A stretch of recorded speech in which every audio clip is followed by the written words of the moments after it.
I know you guys have been wanting this video for a while, and today we are finally doing a video on Black Star. Not only is he one of the strongest characters in Soul Eater, but his quirky, egotistical personality leaves such a lasting impression that it feels as if as a character he's transcended beyond that. If you thought Soul was iconic, it's kind of crazy because Black Star is kind of even more iconic than he is. In terms of design, my favorite thing about Black Star is the fact that he is a ninja. But he isn't so much of a ninja that it seems stereotypical and boring. Obviously, you got your Narutos, your ninja scrolls, and plenty of other ninja manga. But for the most part, your generalized idea on a ninja is the same. When you look at all these other ninja mangas, it's still the same. But with Black Star, it's different. He retains his own identity. It just so happens that he is a ninja while doing so. To get a little deeper with this,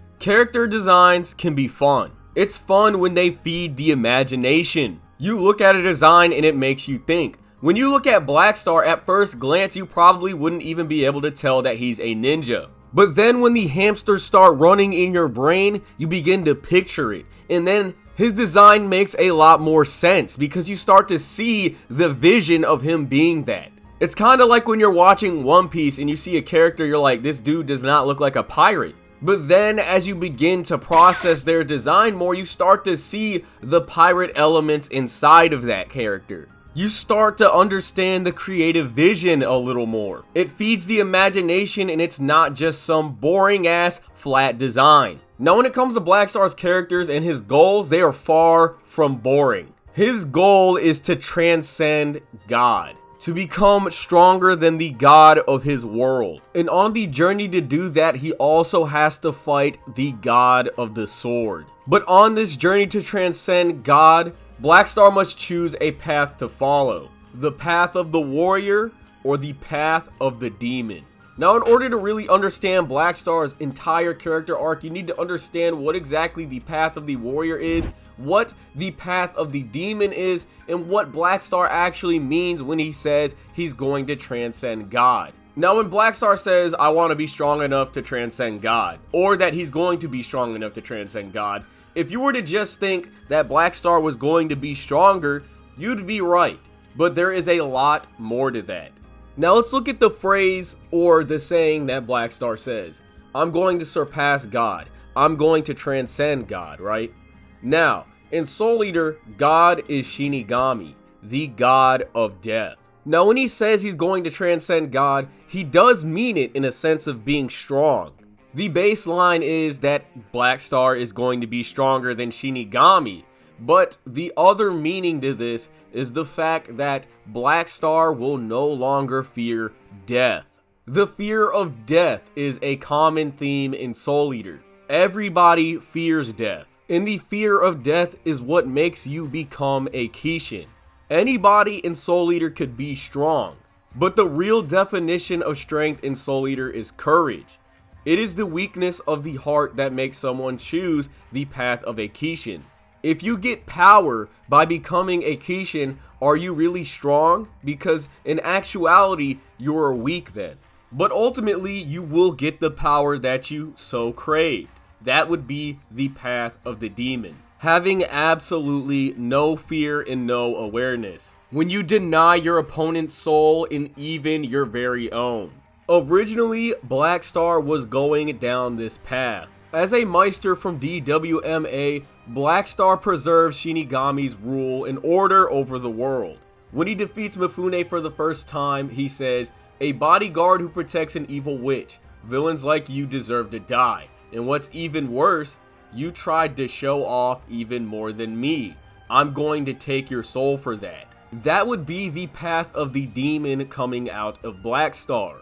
And this would be a little taste of the madness Black Star would get swallowed into later on in the story. Like when Black Star told Maka that he was gonna crush her like a bug. What's very entertaining about Black Star's character is that he's so afraid of death that he constantly puts himself in situations when a normal person would die. Like when he drank the soul-sucking water, or his soul being on the verge of collapse because he keeps using the uncanny sword by force. He's so afraid of death that he will train till the brink of it.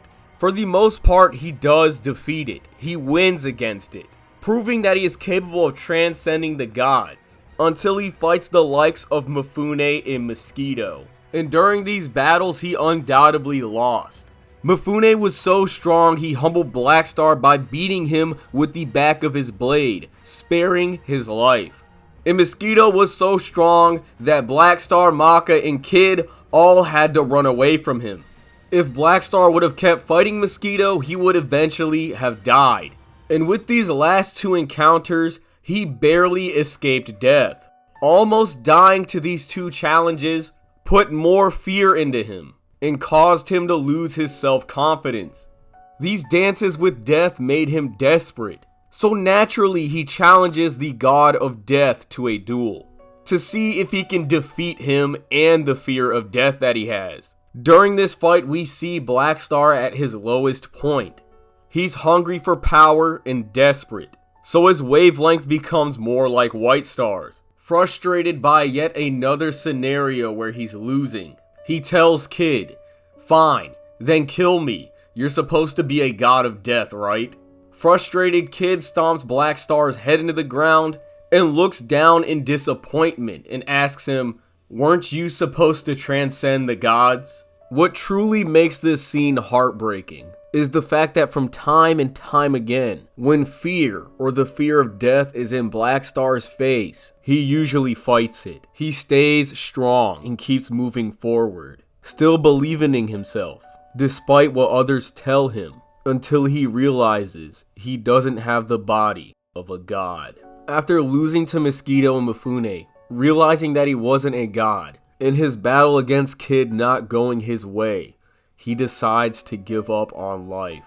He let the hardships of living get the best of him. And with Kid playing the role as God, you can only tell how saddened he could possibly be when one of the humans he truly believed in gives up on life. Just like the other two occurrences with Mosquito and Mifune, Blackstar had been spared. If any of those fights would have persisted or had been taken seriously, he would have died. He wouldn't have surpassed death. And during this time, Blackstar was losing himself because he was denying his own soul and his opponent's.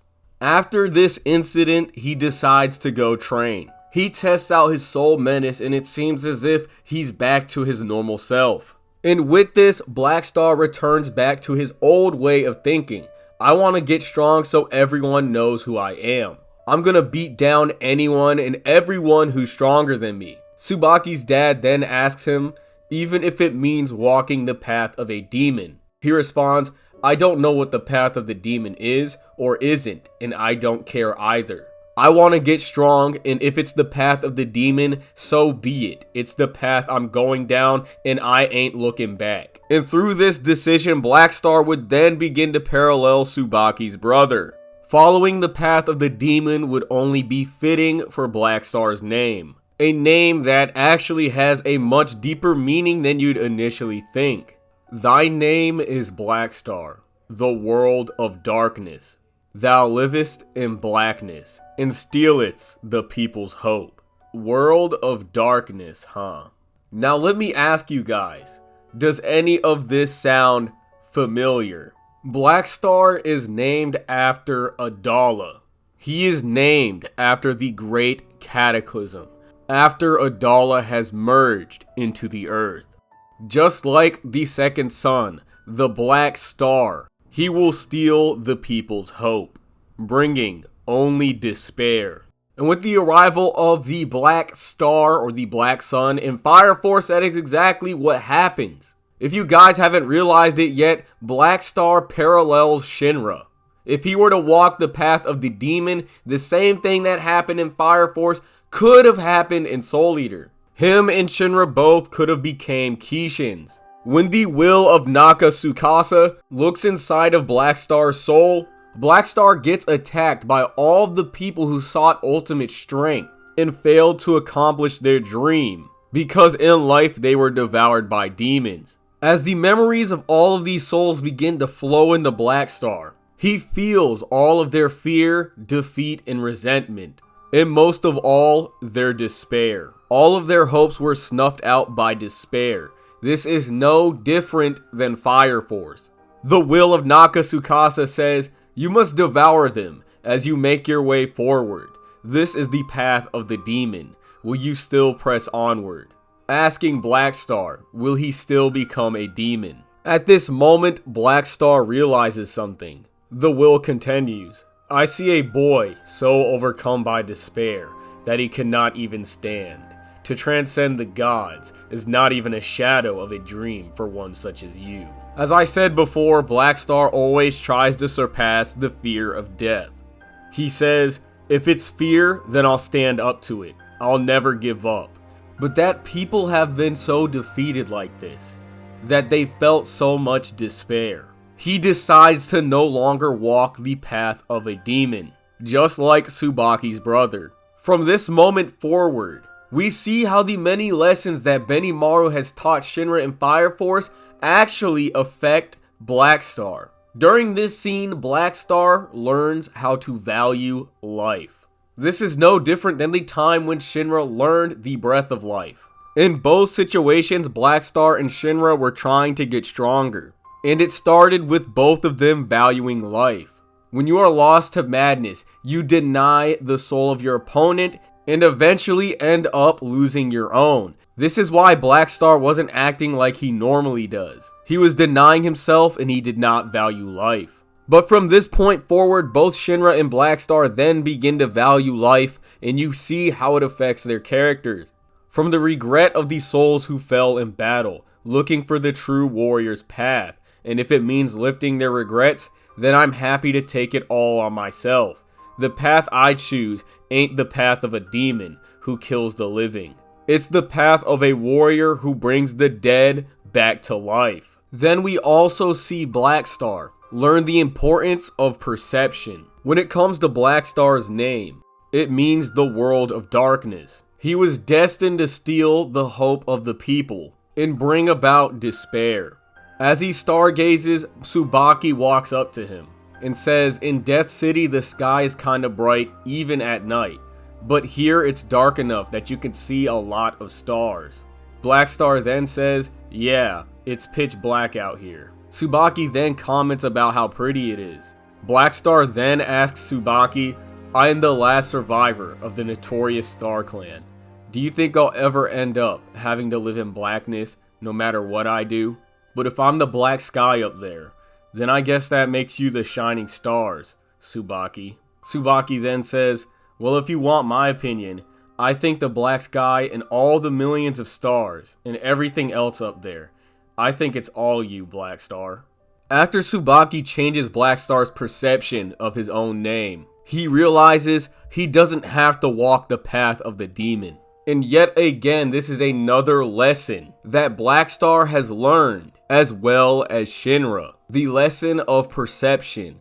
Your perception of life. The perception you have of yourself and the perception that others have of you. Shinra originally could not use the sign of horns because of its association with the devil. But then, just like Black Star, Obi helped Shinra change his perception of the hand sign. Everyone viewed Shinra as a monster.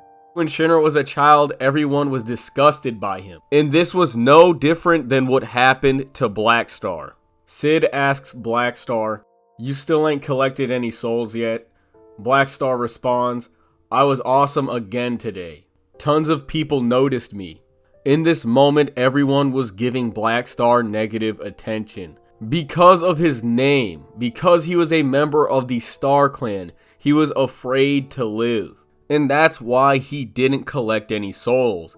He was afraid of living because he was afraid of what he'd possibly become, just like Soul. But then Sid reminds Black Star that he was born at DWMA, and he should take pride in it. He is not a child of the demon path. Just like Shinra from Fire Force. In the ancient time period of Soul Eater, Shinra almost followed the path of the demon, as well as Black Star.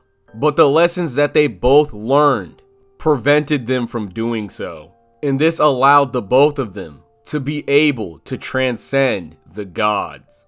At the end of Fire Force, Shinra had to transcend the god known as the Evangelist. And at the end of Soul Eater, Black Star had to transcend the evil god known as Asura, the Kishin. And despite the many circumstances that stood in their way, they both saved the world from despair. And the legend of the hero continues.